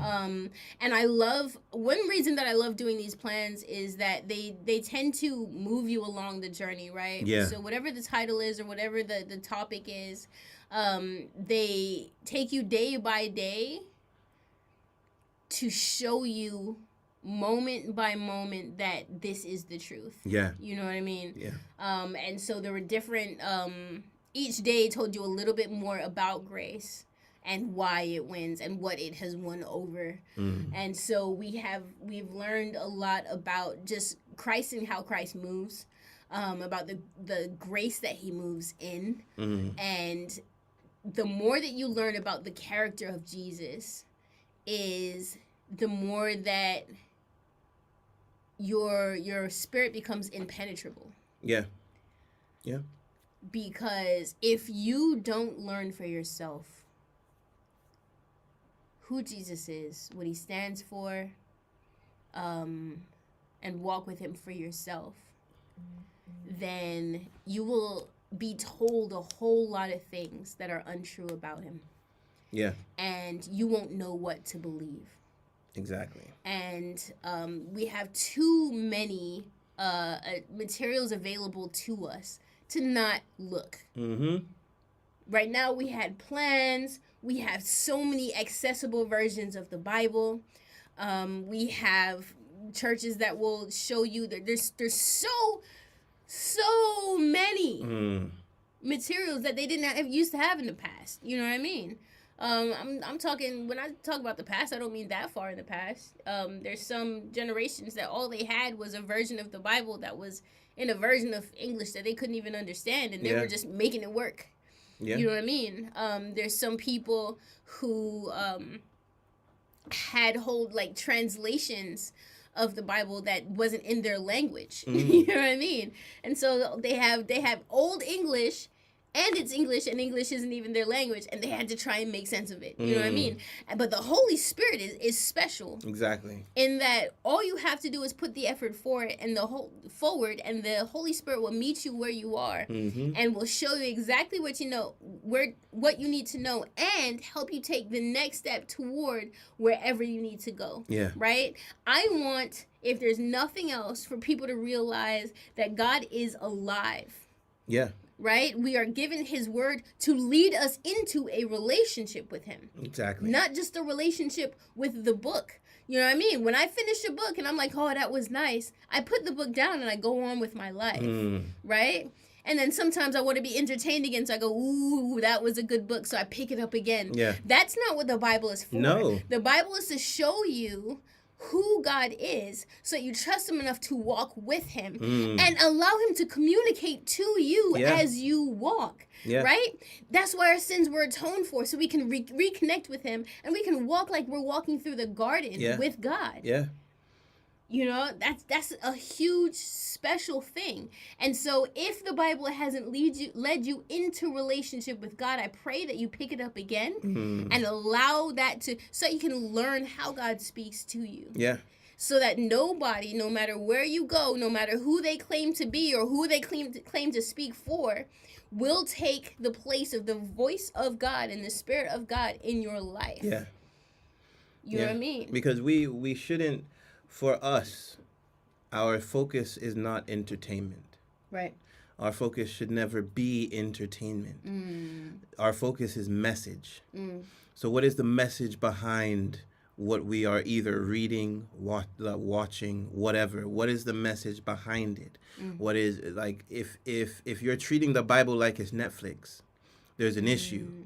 If you're treating a sermon like it's Netflix, there's an issue. If you have the same critiques that people have on Rotten Tomato, there's an issue. Yeah. Because we're not here to be entertained. This is an entertainment. And so if I'm saying, oh I'm bored, like so I'm not gonna read the Bible, that's not the point. Right. So when you go to school and you're forced to read those books, it's like, oh, okay, well, but those books don't have grace in it. Those books don't have examples of showing you examples of how you should be and how you should carry yourselves and telling you what will happen and you actually living the things that they're talking about in the book. Like you have to understand, like, the book itself is not the point. Like, it's showing you the point. Right. It's showing you the point because of the fact it's a reference guide, guys. Right. And I want people to know, because I hear this all the time, you know, I just need to trust God more. I just need to have more faith. Okay. Well, what do you know about God? I don't know much about him, you know, but I need to trust him more. Okay. What are you doing to get to know him? Yeah. Do you read the Bible? Nah, you know, I don't really read. Okay. So you think the trust is just going to appear?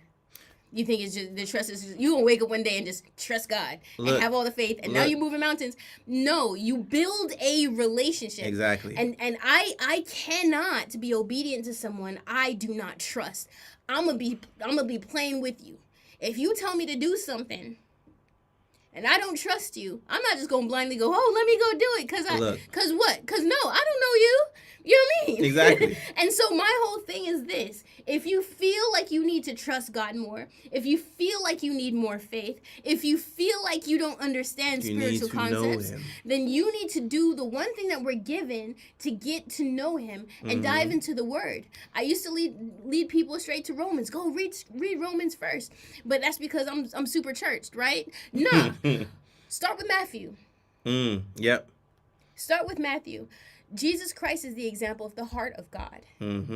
Look what he did to those who were downtrodden. Look to what he did to those who were accused. Look what he did to those who were self-righteous. Look how he behaved. Read through his principles. The Sermon on the Mount shows all of his principles and what he stood for and what he wants you to be like. And then your trust will be built. That's how it worked for me. Exactly. And everybody that I know recently who has come into a relationship with God to where they're able to talk to God and walk like they're walking in the garden started off by getting to know what he was like, getting to know his personality.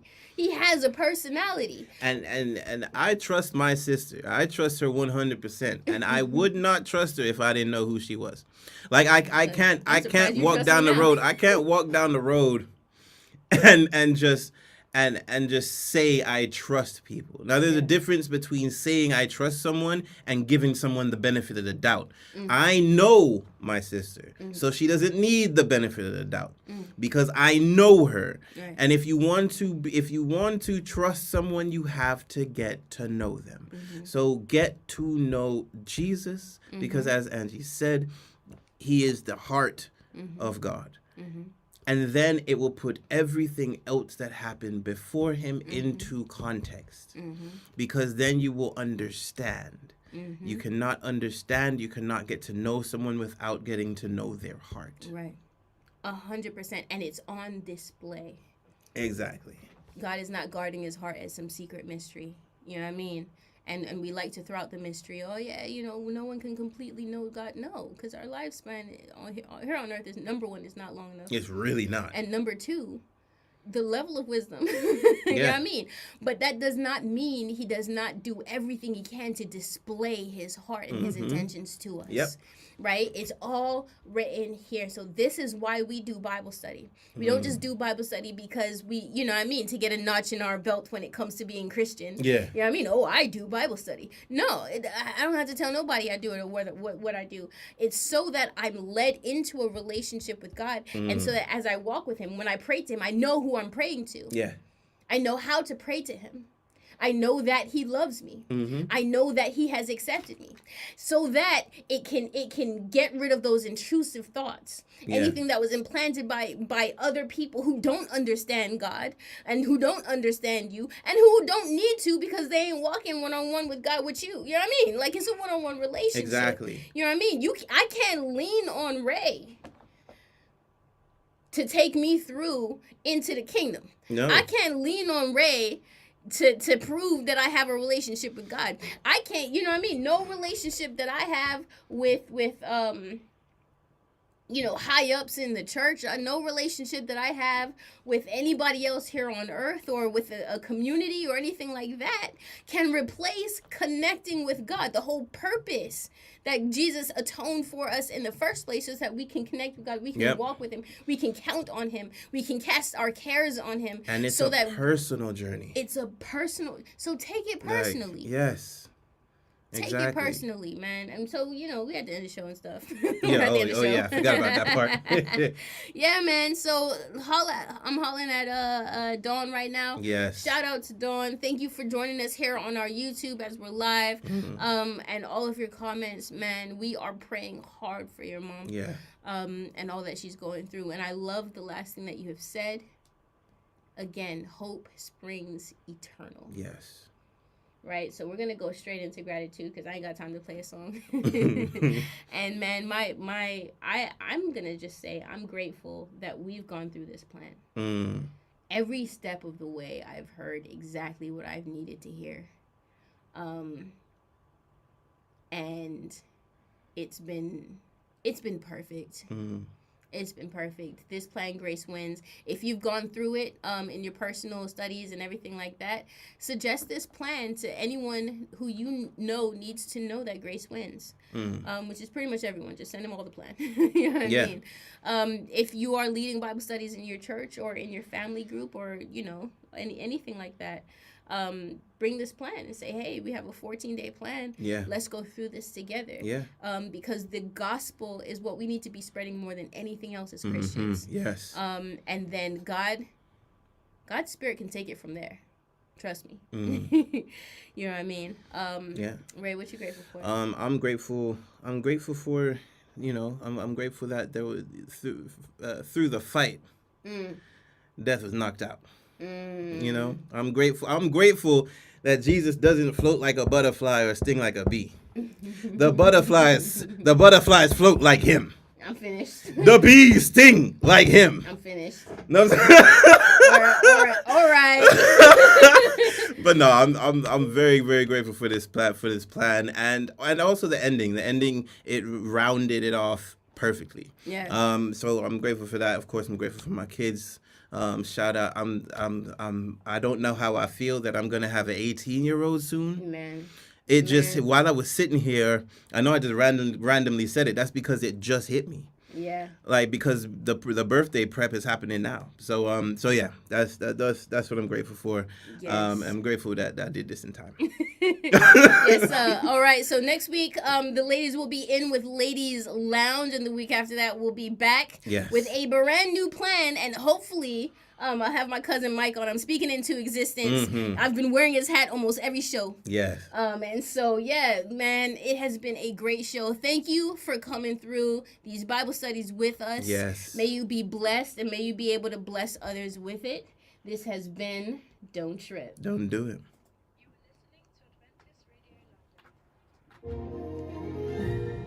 It is the best-selling book in history. Literally right on time. Literally right on time. Look at God. Won't he do it? Yeah, Dawn. Oh man, thank you for joining us. You know, the chat was looking empty. I was like, "Where's Dawn? Where's Dawn?" Yeah, man. Grace Wins was an excellent plan. Anybody who hasn't gone through it or who joined us late in the past few weeks, find the plan, go through it. To receive any of the Bible resources, It did fly by. Absolutely, the time. Well, I mean, yeah, it flew by for Dawn because you know she showed up in the last 15 minutes of the show. Look, but Grace wins. But Grace wins, man. Yeah, man. No, I'm 100% happy to see that, man. Take these plans to other people, and if you have a plan that you've gone through, like say you go through these plans in the Bible app, you can also suggest it to us. I'll take a look through it and see if we can bring it on the show. Because like there have been so many that show so much, and I'm telling you now, like these Bible studies, I don't come here believing that I know it all. I come here just like ready to open it up with y'all and see what we can glean from it. Yeah. So anybody that wants to chime in, don't think that I have it all figured out. I'm sitting here reading, doing the Bible study with you. And perspective is everything. That's the reason why the Bible is such a it's supposed to be such a principled book. Because your perspective actually gain perspective is knowledge when it comes to when it comes to it. So we want to know your view on things, and this is why we shout out Dawn all the time and the different people who chime in the different shows, because of the fact that their perspectives give us a different view on things, and ultimately perspective will bring us closer to Christ. Right. And that's what we're trying to do. We don't want to have we don't want to have tunnel vision. Right. Like we really don't. So 100%. So thank you for coming with us on this journey. The journey continues. As I said, next week we have Ladies Lounge. Because it's the first of the next month already. It's about to be March. It's about to be March. That is crazy. Make your Christmas plans now. Look. You know what I mean? But yeah, we'll see you in a bit. I'm going to end the live stream now. Thank you for